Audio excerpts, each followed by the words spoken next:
Sabado, Hunyo 10 kan magkondusir nin legal caravan ang Student Council kang Bicol College of Law sa Binitayan, Daraga.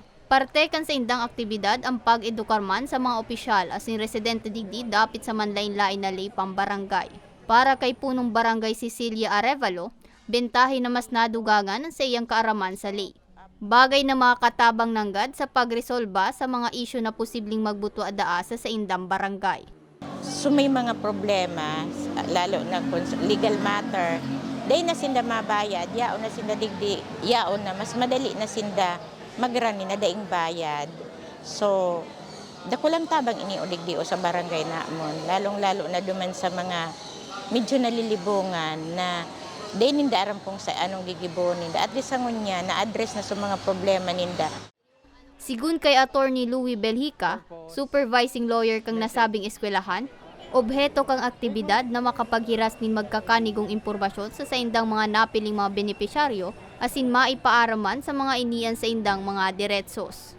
Dugang pa niya libre ini parte kaya ang aktibidad sa Clinical Legal Education Program kan mga law student. Pakusa na sa albay kundi magin sa bilog na nasyon. Asin sa ruuman sa mga requisitos antes na makapag-bar exam ang sa indang mga estudyante o at pigaapon nindang student practice.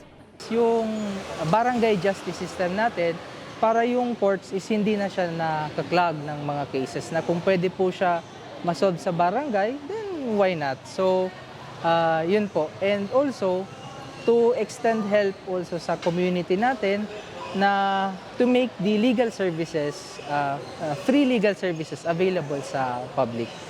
Apwera sa ginibong lecture, nagkaigwaman ni pagkakataon ang 18 residentes digdi na maikonsultaan sa indang mga problemang legal. Tiga-imbitaran ko po ang gabos na magkakaigwa pa po kami ki mga arog pa kaining aktibidad. Mag-abang na lang po kamo sa announcement. Iko-coordinate mo pa po sa mga respective barangays. Sa kabilugan, 50 individual ang nabenepisyaran kan aktibidad. 20 law student naman ang aktibong nagpartisipar digdi. Apwera sa Albay, sa parehong aldaw, nagkaigwaman ng legal caravan sa Kasiguran Sorsogon, kung sa 15 law student man ang nagtaon ng libreng legal advice. Para sa mga baretang tatak Bicol, May Arango.